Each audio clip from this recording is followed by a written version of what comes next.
Welcome to the Heroes of Aeowe podcast. My name is Sang. I play the character Howie. You are listening to episode 2.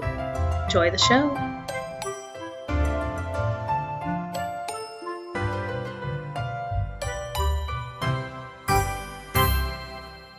This towering, beautiful building with the late winter sun pouring down from the sky in its red pinkish gleam. You find yourselves staring at the Church of the Way with its stained glass roof.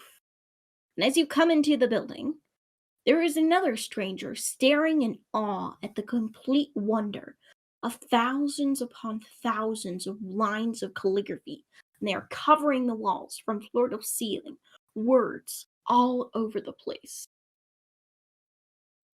One of the words that consistently is being drawing and consistently pulling attention, being glowing in the sun, or consistently pulling the attention of you travelers.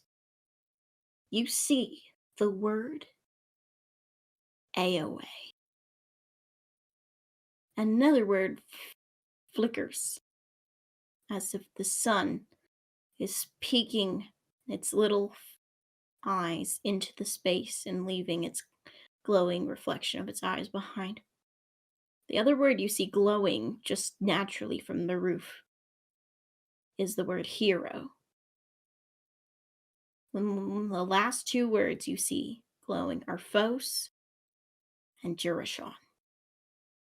Not prophetic by any means, just light, or it seems to be that way. But as you come into this place, you stare at all the words. It is rather empty. There are a few chairs and places to sit. Other than that, though, it is a pretty empty room with pillars reaching up to the stained glass roof. Green plants cover some of the walls. Vines hang down like curtains, as if natural and unnatural, as in cut stone, blend together in harmony. But what's most prominent at the back is the symbol of the 7-pronged star with a cross in the middle of it.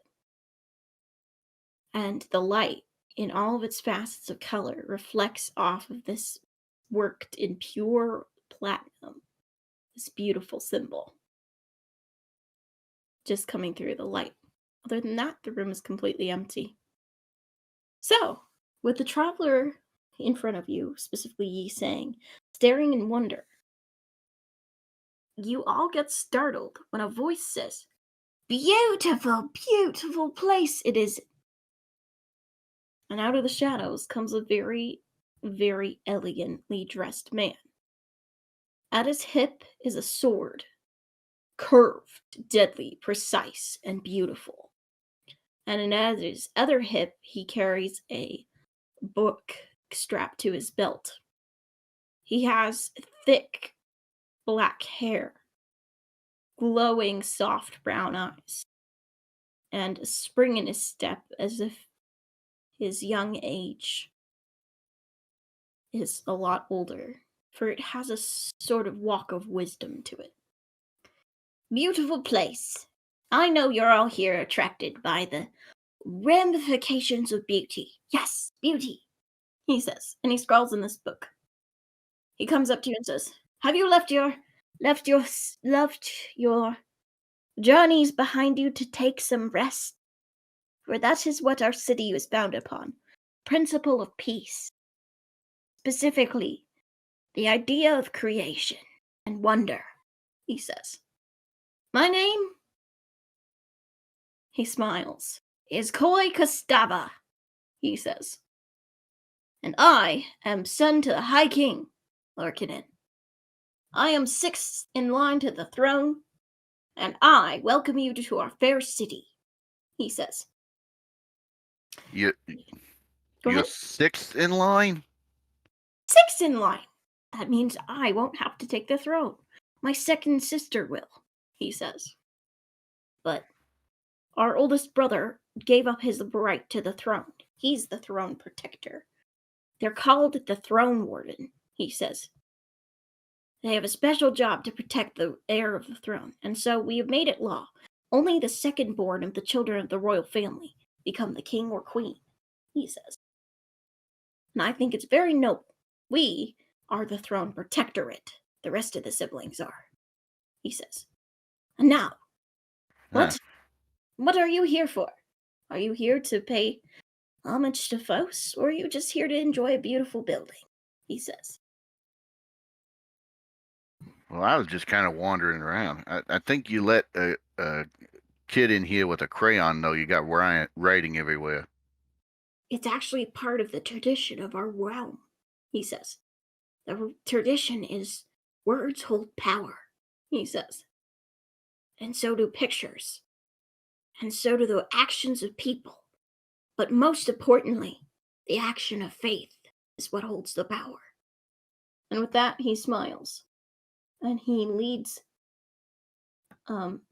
you with his attention to by pointing at the symbol. That is our core, he says. It is the symbol of Phos, but also the symbol of wonder. I don't know if you believe in Phos, but at least you've come here to say hello. And that is something, he says. He puts his hands on his hips and looks at you all and says, well, enough about that. If you've come here, that means the city watch led you here for a reason. What would that reason be? Well, I'm personally here to admire God and His creation. I'm sort of a calligrapher myself, just studying in the way, trying to learn how to become a better calligrapher. Oh, so you're responsible for all this. I wish I could be as skilled as the writings on the wall. Well, Koi says, one thing that I can tell you all is you, for whatever seeking purpose you have come, you all have something in particular. A heart for an adventure, he says. Now, if you are willing to take me up on an adventure, I will give you a job, he says. Specifically, I am head of the Ark Society. Oh yeah, I was looking for that. Okay, now we're getting somewhere. I'm glad to hear that. And what are your names? He says. I've introduced myself. Koi Kastava, sixth in line to the throne of Maru and the kingdoms beyond. Yeah, we got that. No, I'm Aaron. Some people call me Cloudspark, but that's not really my name. It's a long story. Koi says, I see. You have a long title, too. He smiles. He's got a really nicely trimmed beard, so it looks pretty good on him. He puts his hand on the hilt of his sword, just kind of relaxed. You guys get the idea that he's very confident and knows how to use it. I'm Isang. Smiles and he says, Isang, that's an elegant name. You must be from Bergen. My mother's people were from there, he says. Well, I don't really want to talk about my name per se, but if you say so. I'm sorry to make you uncomfortable, he says. He bows very elegantly. And you, he looks at Howie. What are you?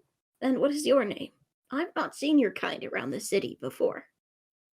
Yeah, my name is Howie.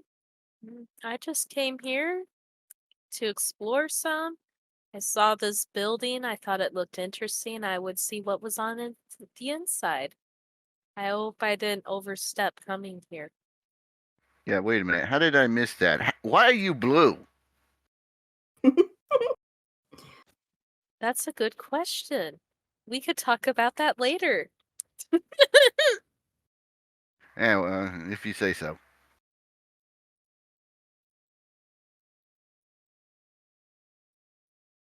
As Koi looks at you guys exchanging this verbiage, he smiles and he says, well, are you going to take me up on my offer to give you a job? or shall we talk about something else? What do you want out of the city? He says. What you gotta tell me what the job is first. I need you to protect a caravan of archaeologists and scholars, including myself, as we go on a journey to the depths of the Siri Gulch. North of here, we will sail by ship, and we will go to the Siri Gulch, where we shall investigate rumors of an ancient artifact which has been dug up by my team of archaeologists, researchers, and explorers. You will be compensated. I will give you 200 gold.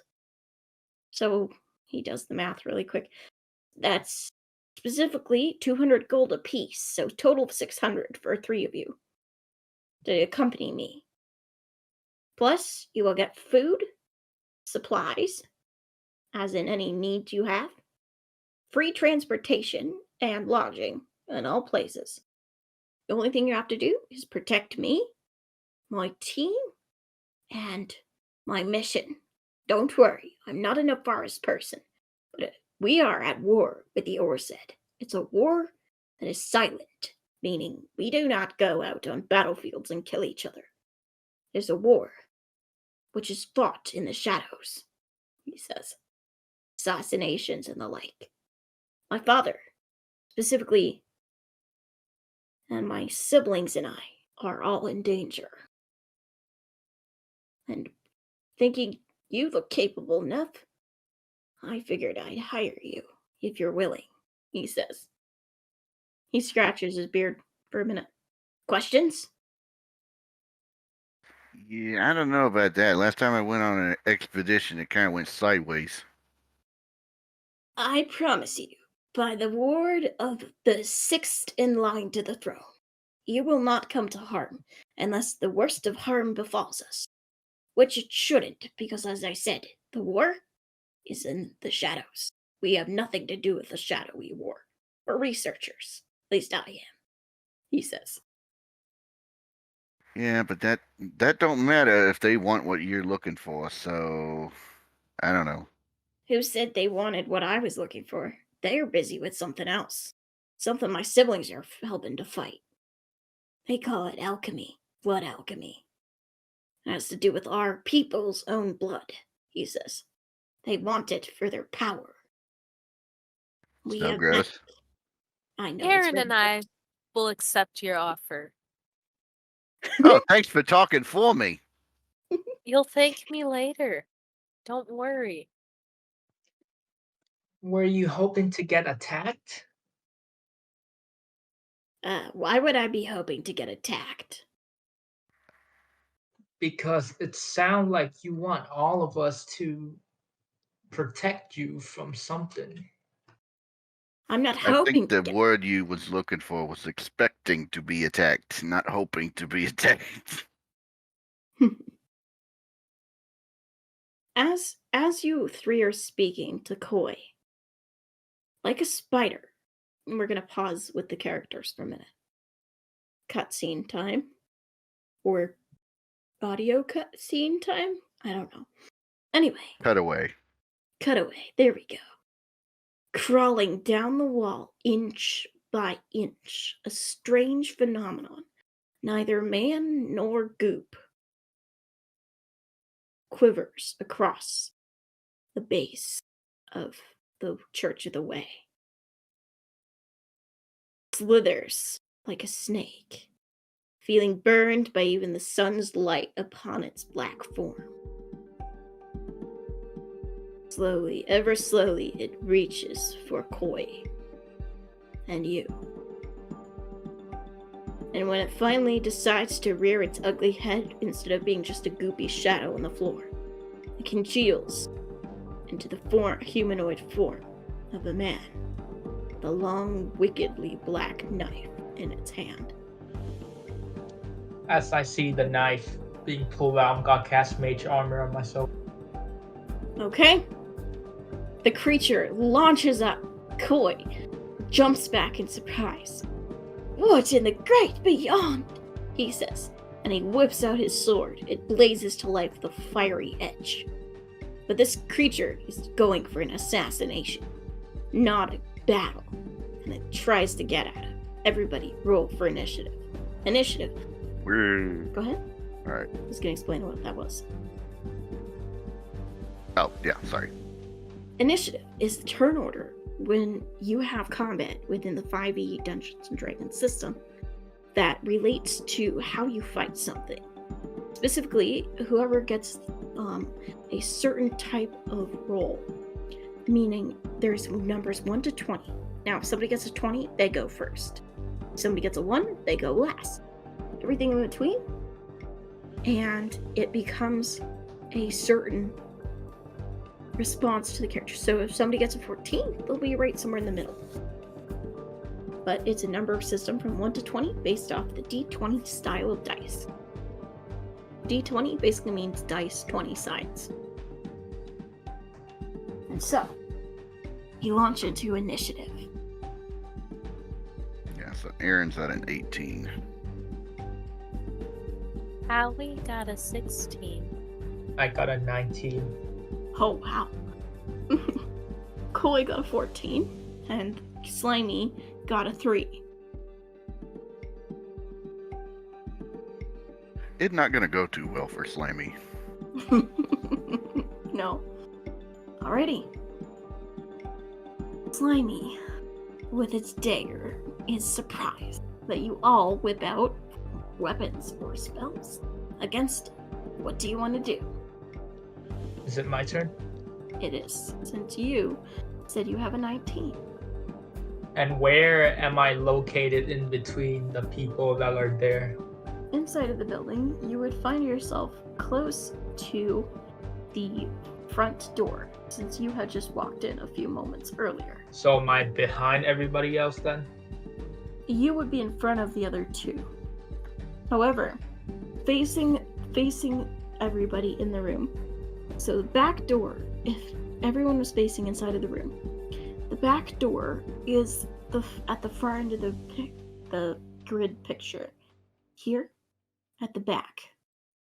And facing the audience, or those who are staring into the room, you are staring at it from where the symbol is, with the 7-pronged star. So, Koi would be somewhere in the middle of the building, and you guys would be right near the door. Yisang's probably about half in between where the step is, leading up to this podium platform area where the 7-pronged star is. Does that make sense? Yes. Okay. So, Slimy is right beside Koi. Well, so in 5e there is a 5-grid system, meaning a 5-foot grid, meaning each square on the grid represents 5 feet. A character's movement area is determined in segments of 5. So, a character who has a movement speed of 30 can move 6 spaces. It's like a game of chess, but a little bit more complicated. All right. Could I potentially walk back or make my movement speed to go behind our other 2 party members? Or do you want to go in front of them? Oh no, I was trying to go behind them. Very well, then you may go behind them. Okay, and then as I do that, and then I will cast Fairy Fire on the attacker. Do you want to explain what that does? Yeah, so in a range of 60 feet for every 5 feet, which is one square, I think I can cast it up to, if my math is correct here, 12 squares. And then I pick a 20-foot cube, and each of the. So with Fairy Fire, in a 60-foot area, I can cast a 20-foot cube on them outlined in a color of my choosing between blue, green, or violet. I will pick blue. Okay. And any creature in the area when the spell is cast will be light up and has, if it fails, a dexterity saving throw. So what a dex save means is that they have to roll a d20 plus their dexterity and add their proficient if they are proficient in their dexterity roll. And if they fail, then they are light up in blue, which is the color that I chose. Any attack roll against the affected creature or object has advantage. What advantage means is that if you hit the creature, you can roll 2 die or roll 2d20 and take the higher one. So it's basically, if you fail the save, then you're easier to hit for my allies. Okay. So, for those who are listening, fairy fire then cascades over the slime. And did you mention other people have to make a dex save as well? Or just our friend the slime, who's not our friend, just your enemy? I am just gonna aim it so only the slime get affected. Very well. The slime glows a bright blue. It doesn't seem to think that's very funny. And it doesn't say anything because slime doesn't really talk. But it does seem to morph and turn to look at you if it had eyes, which it tries to seem to want to have, meaning it has slime shaped eyes. Okay, so is that all you can do? Yes. Very well. Next up, in the turn order, we have Aaron. Okay, this thing's a slime, like an Yeah. actual the slimy humanoid person. Yep, it's a slime that's morphed into a humanoid. And remind me, did the fairy fire work or not? I did. Okay, Did. in that case, we're gonna do unarmed strike with advantage.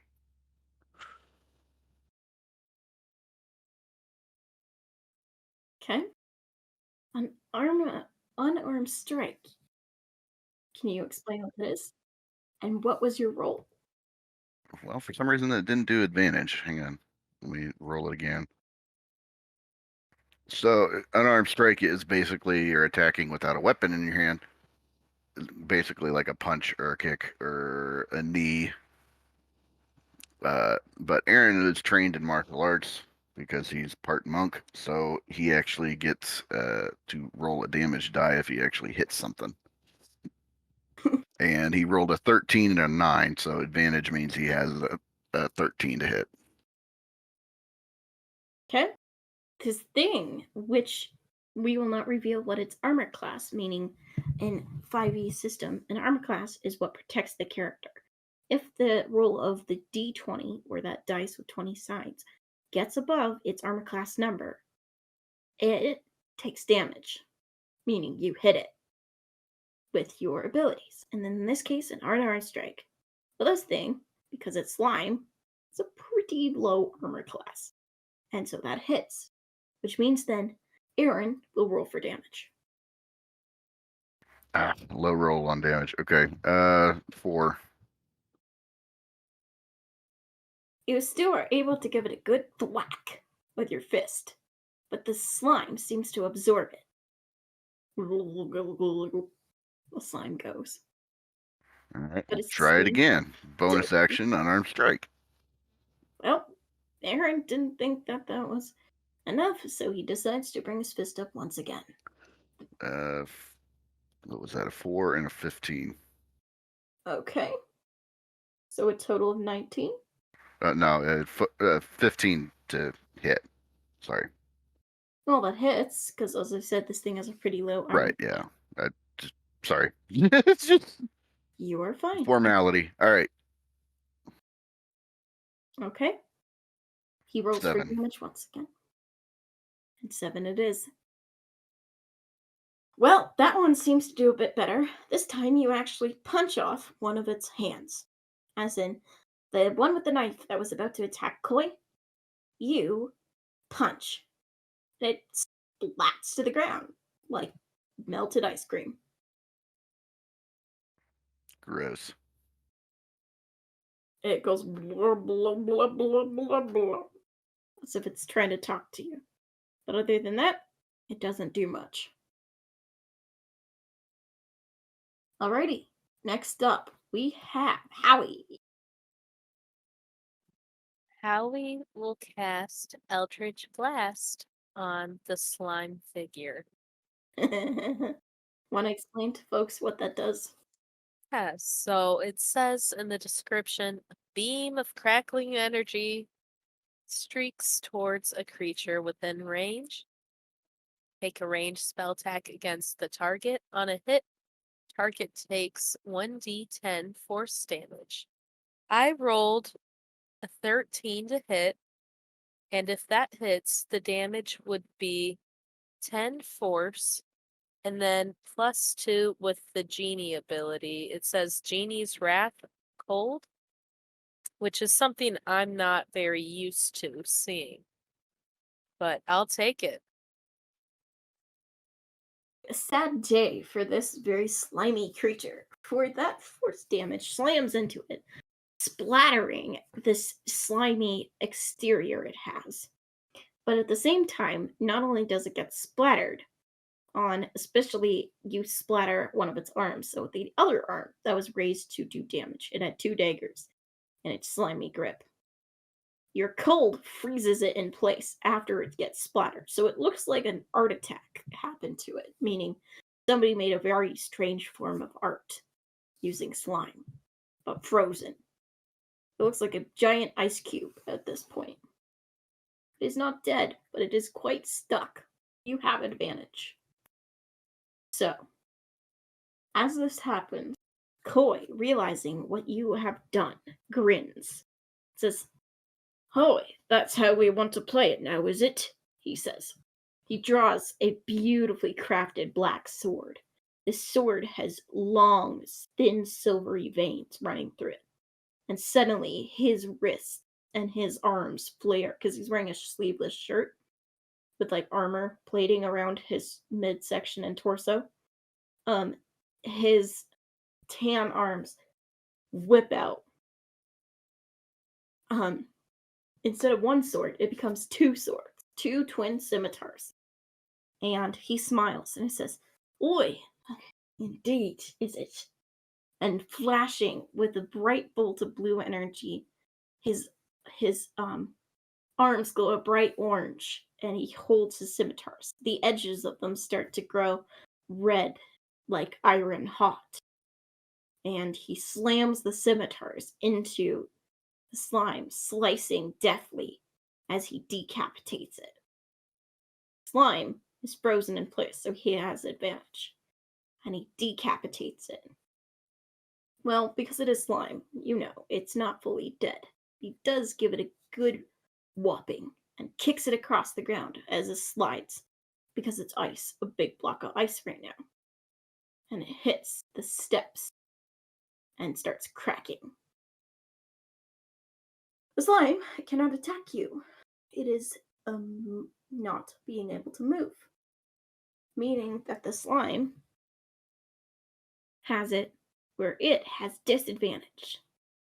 And you all have advantage because it is prone, technically. What that means is that it can't attack, and it is vulnerable to attacks as long as it passes the AC of the creature, the armored class. So, slime cannot do anything. So, I believe the condition would be called incapacitated. Yes, thank you. That is correct. Yeah, it has 0 speed and it can't make any actions. Correct. Incapacitated it is. And so, the slime just goes, that's all it can say. So, top of the round, folks, top of the round. All right. Then, upon seeing this, Yi Sang is gonna throw Jumping Fury ink towards the creature, and that is a flavor for a spell called Firebolt, or should I say a cantrip, which means I get to cast it for free as much as I want to. Okay. So you throw it at the creature, is that right? Yes, and as I recall, I have advantage. Yes, you do. All right, with advantage, I crit with a nat 20. Nat 20 means he rolled a 20 on that d20 system. 20 being the highest you can get, 1 being the lowest. 1 usually means trouble. Right, so I will roll twice the dice, right? That is correct.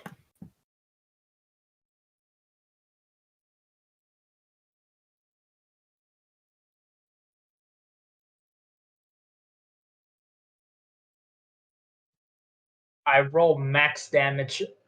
Oh wait, no, not max damage, but it's pretty high. I roll a 16 fire damage. The Wait, flames. wait. So Howie just froze it, and then you just thawed it back out. You froze it? Yes, she did. With her cold. Howie didn't mean to freeze it, but I guess this guy can't take cold damage too well. Yeah, I thought that it doesn't freeze or her subclass unless you're doing something else. Yeah, so it does 2 cold damage since of her patron. However, this is a creature, who knows what his stats are, all that junk. I guess he's sensitive to cold damage is what I'm learning right now. Yeah, because he got frozen solid. Then Koi or whatever cut his head off, and now you just thawed him back out. Yes, I thought that that would do more damage because the funny. Oh. I like it. Let's give him freezer burn or something, you know? I'm a fan. Well. Well, from real life experience, if something is the weather is really cold one day and then the next is hot, then people get fever more. So hey, let's give him fever or something. Slime fever. All right. After Koi had, with his blades, cut through this creature's not so real head, the ice is melted from around the creature. The creature's limbs spring into motion again. Snap! Its slime explodes into a large non-humanoid shape, more like a splat of ink, and collapses to the ground. What is your damage that it does? 16 fire damage. Splat! The creature bursts all over the ground, all over the beautiful building, and black ink just drips off the walls. All slimy ink. Like a squid's ink. And splatters all over. You guys are covered in black ichor. Yeah. And Koi grins at you all. See? I mean they mean to assassinate me, he says. He laughs. I'm glad I have allies like you. Are you sure you do not want to take up my offer? I didn't say that. I mean, I didn't really want to say no. He smiles. I will add something else. If there is anything personal you are on the trail for, or adventuring to our city for, I will see it, but I will do my best to help you fulfill your own personal quest, he says. And so, Well, my personal quest right now is I need a bath. well, very much. Koi laughs. Well said, Aaron. Well said, he says. Let me take you to my father's dwelling, as in the royal palace, and we shall get you all cleaned up and ready to continue the adventure, he says. And so, with a very elegant stride to his steps, he leads you to this beautiful building. And by the way, Maru is set up against a group of mountains. And the mountains, in the sunlight, as the sun sets, he takes you across the bridge, the King's Bridge, north into the castle, into his palace. And there you see glittering through the spires of the city. You see this glittering golden palace. Looks like glowing fire in the sunlight. And you see all these spires and buildings leaning against this tall, tall spire with its glowing golden exterior. And so he leads you inside. Go ahead. You sure you don't want me to just jump in the river real quick? I'm afraid I'm gonna get all this black stuff everywhere. He grins. Nope. And besides, now people know you're my crew. You're my group, because you know you fought with me. The guards, as you enter the Gate of Hope and the Gate of Justice, the two large gates that opened the middle section of the palace, they look at you kind of funny, like, what is this prince bringing with him? But they don't say anything. They just stand to attention with respect. He salutes them with a bow, and he continues on. The guards nod at you, as if they expected you. Hey, how you doing? One of the guards blinks in surprise. Huh? Coy grins. I didn't take you for treating my people so well. But if that is the case, then I definitely want you on my team, he says. And with that, the guard looks at you really confused now and says, My lord, may I have permission to speak to this man? Sure, says Coy. You know, I don't really mind your formalities. I don't care for them, he says. Speak away, man, speak away. The guard blinks in surprise and says, Well, I appreciate your kindness. I'm doing good, the guard says. He rubs a hand. He's wearing a very elegantly crafted helmet. Rubs a hand over his helmet and then scratches. He's wearing a really nicely trimmed beard, too. He says, well, my name is Simon, he says. Simon Aeowe, he says. Thank you for coming to the palace. Be kind to this prince. He's one of the best. He smiles. Yeah, sure. I'd shake your hand, but it's a little icky at the moment. Yeah, the guard says. Get inside. He tries to look tough for a moment, but he can't. He just bursts into a big smile and says, You're a good one, aren't you? And then he goes back to his post. Coy grins at the exchange and escorts you guys, as I mentioned, inside of this golden palace with the towers surrounding it. Well, he says, we are off to the Tower of Spirit, my personal tower, shared with my younger brother, or my older brother. I mean, I'm the youngest. No, I got a sister who's younger than me. No one's seen her in a long time, he says. She's been fighting the war.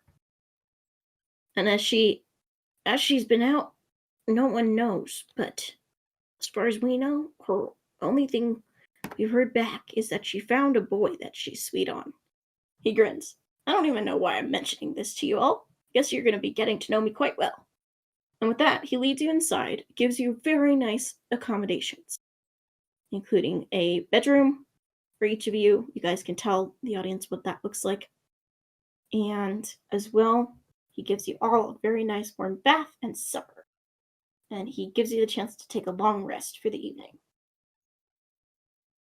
Yeah, there ain't no trees I can sleep in, is there? There's the top of the tower, he says. Yeah, that'll do. I don't need a room. This is kind of weird. The top of the tower is Coy's own steady. Coy says, as long as you're okay with sleeping in a hammock, you're okay, he says. What's a hammock? And he motions to a bed strung between two posts in the room. It seems Coy has spent a lot of time at sea, so he has acquired a taste for beds slung up between two posts. In this case, they actually are real trees because he loves botany. You can tell because there's plants growing all over his exterior of this tower and interior of the tower. And the vines actually spill out of the top windows. He smiles and he sits down on a stool that he is against his writing desk and picks up a quill and starts to etch in. Get to sleep, he says. and this is after you've had your bath and supper. I'm preparing for the last part of our journey. And with that, y'all want to do anything else before you take a long rest? So are we each getting our own room? Yes, you all get your own room. Except Aaron because he turned it down. Right. Howie will actually request to share room with Yi Sang, just because these are new people. We don't know them. Safety in numbers, right? So Howie will ask Yi Sang, how would he feel about sharing a room? I know we just met, but I figured I trust you more than I may trust others in this place, and having another gal have my back would be much appreciated. So here's the funny thing. You walk in on her talking to the mirror, but you don't hear anything. But for my character, she would be like, well, brother, I think today we have seen a lot of calligraphy, and I did not know that these people from around here are so versed. And then my brother in the mirror. Howie closes the door and walks away. Oh no, she's a lunatic. She goes to find Aaron. Howie goes to where Aaron's saying, Aaron, you're not gonna believe this. What? What? I can't believe a lot of things here. So, par for the course. What? This is important. He's saying he's talking to a mirror.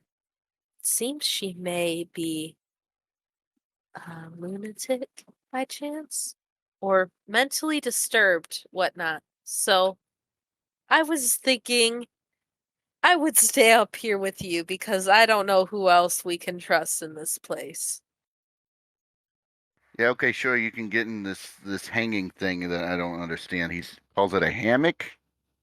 Yes, that's a hammock. So, Okay, yeah. No, I just sleep on the ground. I don't understand what the heck this thing is. yeah, that works. I could sleep in the hammock, or if there's a body of water nearby, get a bucket. I don't know. Have to be a large bucket. Doesn't matter.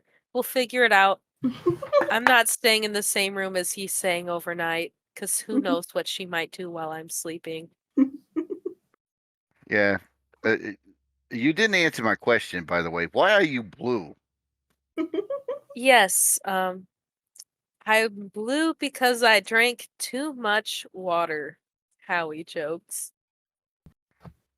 What? That I'm more water than I am person. That's for sure. he pokes your shoulder. It's wet. Huh. Weird. All right. Well, Well, as you've been talking in the corner, because this is his personal study, Koi has his boots up on the table. He has bad manners when he's not around public. His boots up on the table, and he's sharpening his swords. He's grinning at your exchange, and he says, "There is a tank of water I use for watering my plants. You might want to use it for sleeping. And if he doesn't like the hammock, I'll sleep in the hammock, because this is my office," he says. "And you can sleep in that bed of plants over there." He points to a very well cultivated, like, moss garden that he has. "You can sleep on that if you want. It won't hurt them. But don't tell the servants I let you. They'll throw a fit. They spend so much time keeping that in maintenance. But you should have pleasant dreams," he says. yeah. Well, I don't exactly sleep, as it were, anyway. I trance. So, but yeah, no, this will do. Yeah, this will do. I can sleep in water, hammock, whatever is available. Thank you very much. "Welcome," Koi says. Koi climbs into the hammock, and soon you can hear soft snoring coming from the hammock. And so you all take a long rest. Now, somehow, in your dreams, in your great comfortable sleep, wherever you're sleeping, either in an elegant bedroom, down on the floor below in the tower, or the floor above, the very top of the tower, where the wind comes through these beautiful windows, you hear a very annoying noise. A loud rooster crow comes from, or in this world, as the chickens are called, coachies. A coachie starts crowing at the window as the first rays of sunshine peek through. Koi springs out of his hammock, leaping like a cat, very dexterous and very elegantly, and he says, Tonfa, what are you doing here? It's very early. The rooster says, and it struts into the room and plops down right on Aaron's head. Hey, get off. The rooster starts preening. Oh my, that is a strange rooster. Ugh. Howie looks disgusted. And then, all of a sudden, a whole flock of coachies fly into the room. Very quick little bursts of flight, because coachies are not very good at flying. And they plop down amongst the moss as well and start eating the moss. Oh, right out loud. I'm stepping out of the moss, by the way. We're not gonna get a lot of rest here, I think, with all these birds. I hate birds. Maybe we should just go to my room. Yeah, how about we do that, Aaron? Well, this is the next morning. Yeah, this is in the morning. Oh, yeah. okay. Okay, never mind then. So they woke us up. Mm-hmm. Yeah. Maybe we'll do that next time. You don't have any trees in your room, do you? No, none. Oh, dang it. We can plant a tree, it's fine. As you are speaking, Koi crosses his arms over a. He looks like he's even gotten ready for the day already. He's wearing a blue kind of uniform like the city watch.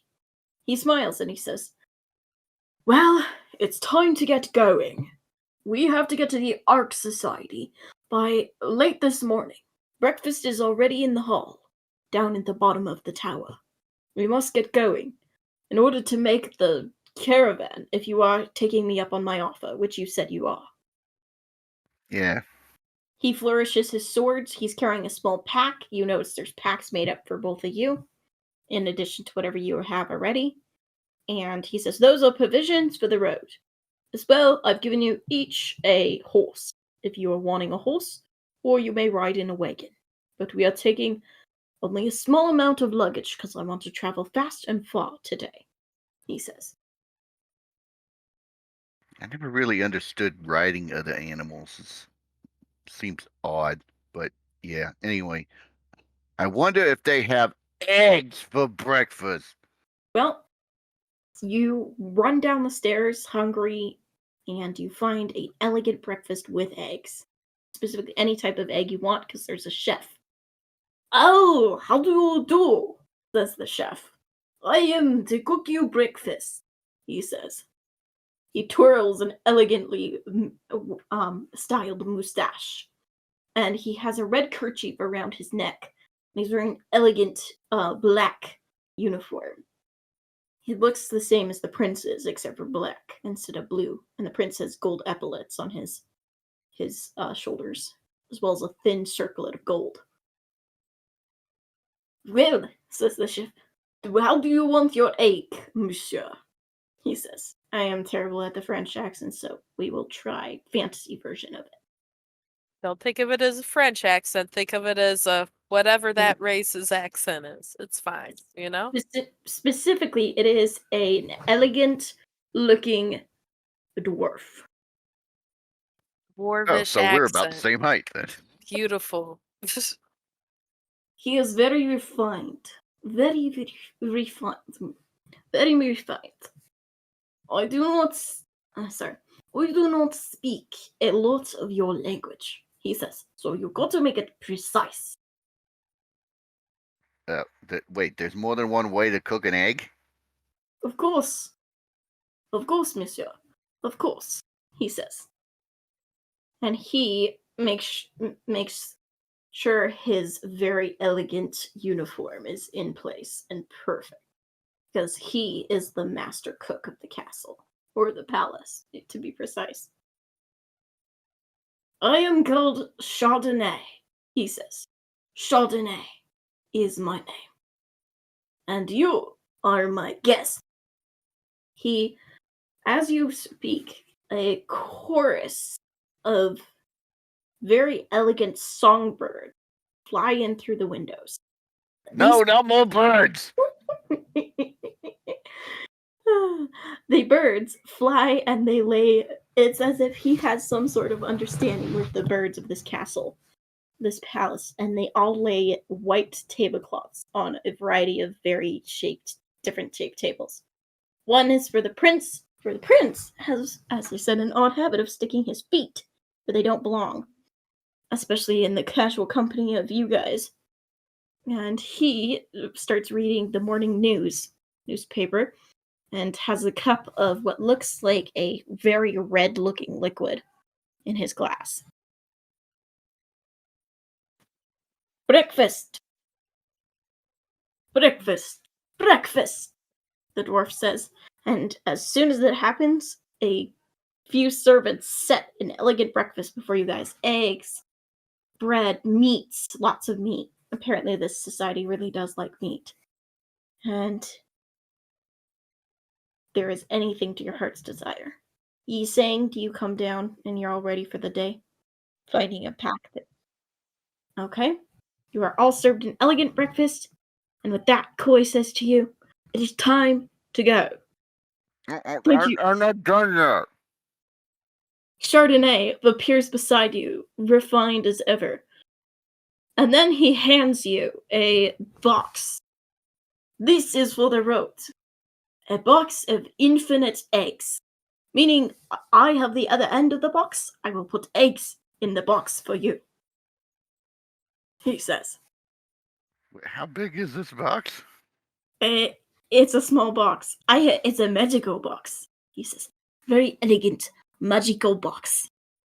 And inside, I will put your breakfast each morning. Each one of you has a box like this, but yours is specifically eggs. He says, since you love them. I appreciate a good person who likes my cooking. And with that, he bows. Good day, monsieur, madams. Or, no, you're not. I do not know if you're married. Mademoiselle, he says. And mademoiselle. And your highness. Dauphin, he says. Which is French, or in this fantasy language, prince. And so, he steps out of the room and leaves you as Koi jumps up from his table, finishes his breakfast, and says, let us go. We have a long road ahead of us. And with that, he walks out of the tower and mounts a very large black horse. And a group of wagons is there. And you soon start rumbling out of the palace back into the city and towards the docks at the far end of the city, where the Jurashon Clans district is. Specifically, the Dacian River, sailing out to the sea. And so, you reach the docks within about a 6-hour trip. Very uneventful trip, other than you have some even more good food. And you find yourselves at the docks as the sun begins to set. Yeah, Aaron is trying to investigate Howie without looking too terribly conspicuous. So, well, as you're riding in the wagon or on the horse, I'm guessing Aaron's in a wagon. Yeah. Howie, what do you react with? Depends on how obvious it is. Here, I'll give you a stealth check and we'll see. Okay. Yeah, no, that's a 10. I'm pretty sure you can beat that with the perception.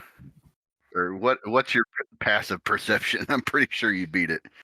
Yeah, it's 10.